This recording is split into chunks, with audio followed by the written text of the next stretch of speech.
Namasté Brenda. Ravie de te retrouver pour te parler de quelque chose qui est très important sur le chemin spirituel. C'est le fait de se désidentifier de l'ego.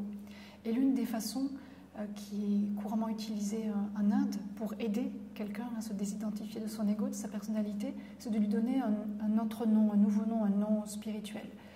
Et c'est ce que tu as fait en me donnant le nom de Brenda, puisque Brenda n'est pas mon nom, le nom que mes parents m'ont donné, c'est mon nom spirituel, et c'est le nom que tu as perçu à un moment particulier lorsque j'ai vécu un processus de début d'éveil de ma conscience. Est-ce que tu peux donner plus de précision à la fois sur la signification de ce nom, Brenda, et aussi les circonstances dans lesquelles tu l'as perçu et ce que cela signifie? Oui, donc comme je l'ai expliqué dans la vidéo, celle qu'on a tournée un peu avant, sur cette relation avec la Terre et le fait qu'elle m'ait dit ce nom, en fait, par lequel je devais l'appeler, j'ai, pendant longtemps, ce nom de Brenda en me demandant en fait ce que ça voulait dire. Je l'ai expliqué et j'ai compris que c'était le nom que me demandait en fait l'esprit de la Terre d'utiliser. Je m'adressais à elle. Ce que j'ai fait, voilà, régulièrement. Et une fois que tout cela s'est clarifié à travers cette révélation, comme je l'ai raconté dans cette vidéo, et donc j'ai vécu ce moment si particulier, cette descente d'énergie, et tout m'a été montré, révélé. Alors, s'est passé quelque chose de différent après, encore, puisque j'ai vraiment compris ce lien essentiel que nous avions avec la Terre, et moi-même je l'ai retrouvé avec beaucoup plus de force, de vigueur et de conscience, tel que je l'avais vécu déjà il y a 2500 ans, et puis bon, avant encore. Et puis, retrouvant cette mémoire, je percevais bien l'entité en question, l'entité spirituelle, hein, la Terre et tout cela. Et effectivement, quand on fait un cheminement spirituel, l'objectif, c'est cette désidentification avec l'ego. Voilà, car notre problème, il est là. On s'imagine être ce corps, ce personnage qui a été façonné au fil du temps, à travers notre éducation, personnalité, nos croyances. Et tout cela, il faut à un moment donné s'en débarrasser si on veut découvrir qui on est vraiment. Car c'est souvent le cas, enfin, on est empêtré dans cela bien souvent. Des gens que je rencontre, ils me disent « j'ai mis du temps à me connaître ». Mais voilà, après 15 ans, 20 ans, tout ça, ils disent maintenant, je me connais beaucoup mieux. Mais quand ils disent je me connais beaucoup mieux, ils parlent de cette personnalité. Et en réalité, plus on a l'impression de se connaître au niveau de la personnalité, et moins on se connaît sur le plan profond, spirituel. Et cette personnalité, de toute façon, elle est impermanente, elle change tout le temps. Donc, bon. Alors, une des façons de faire, effectivement, pour aider la personne, le disciple qui veut vraiment s'engager sur cette voie, c'est de lui faire tomber ses repères. C'est pour ça que les bouddhistes vont dire, voilà, ils vont, par exemple, on rase la tête, on porte la robe ocre, etc. Et tout le monde pareil, pour justement ne pas se différencier, ne pas chercher à créer une personnalité à laquelle on va s'identifier et chercher qui on est à l'intérieur. Donc là, en l'occurrence, pour toi, le moment était venu d'avoir un autre nom. Et ce nom m'est venu, évidemment, de façon totalement intuitive. C'est ma conscience qui amène tout cela. Et la raison est importante, car si ce nom que je t'ai donné et que tu as accepté, qui s'appelle Brenda, et que c'est le nom qui m'a été donné, que la Terre m'a donné, c'est pas pour rien. Ça veut dire que c'est pas le fait du hasard, ça veut dire que très concrètement, c'est un message que l'esprit de la Terre t'envoie aussi, en te disant que cette connexion, j'irais même cette affiliation, tu l'as avec l'esprit de la Terre. Cela veut dire que cette conscience souhaite aussi s'exprimer à travers toi, de façon très, très forte, de façon très claire. Elle veut s'exprimer à travers toi, car sinon, il n'y aurait pas eu nécessité d'avoir ce même nom. Et j'ai bien compris que c'est même pour ça qu'elle m'a donné ce nom, qui pouvait être utilisé comme un prénom, car c'est un prénom féminin. Et c'est là que j'ai compris qu'en fait, ce nom qu'elle m'avait donné, elle me l'avait donné pour que je te le transmette, en fait. Et pour que je le transmette, ça voulait dire que, en même temps, je te faisais comprendre que ton lien était avéré, ce lien avec l'esprit de la Terre. Et oui, parce qu'elle porte, plein de noms différents selon les cultures. Bien sûr. Souvent, on l'appelle Gaïa dans ce milieu spirituel, mais effectivement, Brenda, je n'ai jamais entendu ce nom en association comme étant le nom de la Terre.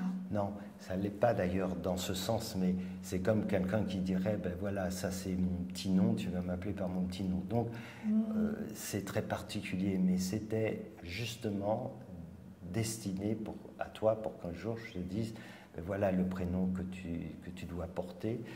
Et en fait, il est en lien directement avec la Terre. Donc, ça veut dire beaucoup de choses. C'est-à-dire qu'en fait, même si tu ne l'as pas encore pleinement perçu, mais tu peux avoir une connexion encore beaucoup plus forte avec la Terre qui ne demande, l'esprit de la Terre, qu'à se manifester à travers toi. Donc ces qualités qui sont pas que des qualités évidemment, des qualités féminines, mais l'esprit de la Terre n'est pas homme et femme, c'est tout cela à la fois. Mais ce sont des qualités profondes, des qualités d'amour, des qualités des potentiels de guérison, de guérison physique, émotionnelle, psychologique. Donc tout ce potentiel, tu le portes en toi et tu peux être aidé à accomplir toutes ces choses en te connectant vraiment avec l'esprit de la Terre. Donc, si à chaque jour tu penses que ce nom Brenda, c'est comme le nom que ta mère pourrait te donner en disant voilà, tu t'appelleras ainsi, et c'est comme pour te dire tu vas poursuivre mon œuvre, et on te donne voilà. Et bien, c'est de cela qu'il s'agit. C'est-à-dire que quand c'est l'esprit de la Terre, cet esprit-là lui-même qui dit tu t'appelleras comme moi, le message veut dire tu accompliras aussi mon œuvre, ou je l'accomplirai à travers toi. Nous le ferons ensemble. Donc c'est plein de sens, beaucoup de sens. Donc c'est important que tu le comprennes pleinement et que tu réalises que ce potentiel, il est vraiment conséquent et qu'il peut te permettre de réaliser des choses qui te dépassent totalement, parce que la Terre, cet esprit de la Terre t'aidera et le réalisera aussi à travers toi. C'est comme le ruisseau qui va finir dans la mer. Dans l'océan. Dans l'océan.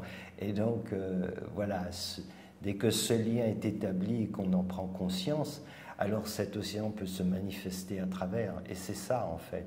C'est simplement d'en prendre conscience. Dès que l'on prend conscience de cela, alors ça se produit. Et là, la Terre peut se manifester avec une puissance inouïe. C'est ce que je manifestais à l'époque, en 2500 ans, en Nubie, que tu as vu, des choses incroyables qui pouvaient se produire. Il y a un moment où je te disais, voilà, je faisais un rite particulier et tu voyais le ciel s'assombrir et je t'expliquais qu'il y aurait des orages et que tu voyais les orages se faire. Et après quelque temps, je faisais calmer tout cela et ça s'arrêtait. Et dans un espace bien précis, des choses, voilà. Et tout ça, c'est parce que une fois que tu es vraiment connecté, alors il se produit des choses qui sont évidemment, paraissent totalement incroyables, mais quand tu les vis après, c'est juste normal. Voilà. C'est la manifestation de cette conscience. Voilà, tout à fait. Oui. Et quel est le lien entre cette mère terrestre et en Inde, on parle beaucoup de la mère divine, qui est, puisque en Inde, on a des représentations du divin au féminin, avec notamment toutes les manifestations des différentes déesses, mais on parle de la mère divine. Et quand je pense à la terre, je pense à ce côté maternel, ce côté aimant. Et quand tu parles de cette puissance, de cette conscience de la terre, j'ai tendance à les rapprocher, en fait. Est-ce qu'il y a une nuance, une différence, ou est-ce qu'on peut parler de la même conscience quand on parle de la mère divine, de la mère terrestre? Ce qui est important, c'est que ce côté divin ne soit pas ramené uniquement au côté masculin. Oui. Et ça, c'est vraiment essentiel. Oui. Parce qu'on a, dans nos sociétés patriarcales, on a tendance à avoir toujours cette image de Dieu sur le côté masculin. Oui. Voilà. Et c'est toujours la femme sur un second rôle. Donc, c'est vrai qu'en Inde, la mère divine, c'est cette conscience universelle, c'est Dieu. Dieu a tous les attributs, en fait. Mais si on ne se le représente pas aussi d'une façon féminine, alors on aura tendance toujours à le voir de côté masculin. Et c'est pas pour rien que les femmes sont autant absentes, en tout cas en apparence, oui. sur le plan spirituel le plus élevé, notamment dans les religions et tout ça. Voilà, on voit des prêtres, des hommes, etc. Et dans d'autres religions, on voit beaucoup des hommes, mais pas des femmes. En tant que femme, c'est très difficile. Déjà, en tant que personne, de se dire je vais manifester la divinité, bon, sauf si on a un ego qui trouve ça normal, mais je trouve déjà que c'est pas facile de se dire qu'avec notre personnalité humaine et ses limitations, on va exprimer ce qu'il y a de plus élevé et de plus divin, mais en plus, en tant que femme, l'absence de référence rend la chose encore plus compliquée, puisqu'on ne peut pas s'identifier, alors que dans l'approche indienne, toutes ces représentations du divin sous une forme féminine, d'ailleurs, chaque fois qu'il y a une représentation d'un dieu sous sa forme masculine, il y a toujours sa parèdre, sa forme féminine qui est présente, et souvent les deux se confondent d'ailleurs. Et donc c'est quelque chose qui est vraiment, je trouve, est très important. Et puis quand on sait que dans ce cheminement spirituel, je dirais 9 personnes sur 10 sont des femmes, qui veulent vraiment avancer, cheminer spirituellement, du coup ça change tout. Et de savoir que cette conscience divine, féminine, au féminin est là, est présente en chaque femme, ou comme elle est présente, comme cette divinité est présente en chaque homme, cela aide aussi à avancer sur ce chemin et à se détacher de l'idée qu'on serait limité à la personnalité, mais qu'on a vraiment toute cette possibilité d'exprimer autre chose, et que quelque chose de plus grand s'exprime à travers nous. Bien sûr.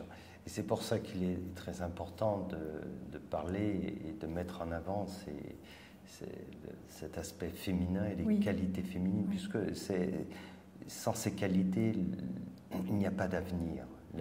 L'humanité n'a aucun avenir. C'est bien le problème, justement. C'est parce qu'on a mis beaucoup trop en avant tout ce qui était masculin, et notamment ces caractéristiques masculines qui sont prépondérantes dans le monde. Et il faut absolument retrouver un équilibre, et pour cela, il faut beaucoup plus de qualités féminines. Et pourquoi il y a beaucoup plus de femmes qui s'intéressent à cette approche spirituelle? C'est très simple, c'est parce que au niveau du 4e chakra, du cœur, la femme est émissive, elle est yang. Donc c'est quelque chose de naturel, alors que l'homme est introverti sur le 4e chakra. Mais il est émissif au niveau du 3e chakra. Et ce 3e chakra, c'est le besoin de domination. C'est là où l'ego est le plus fort. Et on vit dans cette époque où c'est le 3e chakra qui est vraiment dominant dans ce monde. Et donc le besoin d'affirmation, de compétition, de domination. Mais chez la femme, il est introverti à ce niveau-là. Donc, il y a un besoin d'expression plus au niveau du cœur et des émotions. Donc, les femmes, c'est beaucoup plus naturel. Les femmes, intuitivement, sentent que la solution est dans le cœur Oui. Et elles ont raison. Elles ont totalement raison. Donc c'est quelque chose qui est beaucoup plus spontané. Voilà, alors beaucoup d'hommes tournent ça un peu en dérision, voilà, dérision, etc. Mais parce qu'il y a aussi de la confusion dans cette approche du cœur. Avant d'arriver à cette maturité, on est dans un peu dans la fluctuance, parce que les sentiments sont aussi soumis à la loi de la dualité, donc sont très changeants. Alors ça paraît, voilà. Et si on fait les choses sur le coup de l'émotion, de sentiments un peu comme ça, on peut faire des choses qui sont totalement irrationnelles, et après c'est facile de se moquer. Mais si on poursuit la voie du cœur, alors c'est autre chose.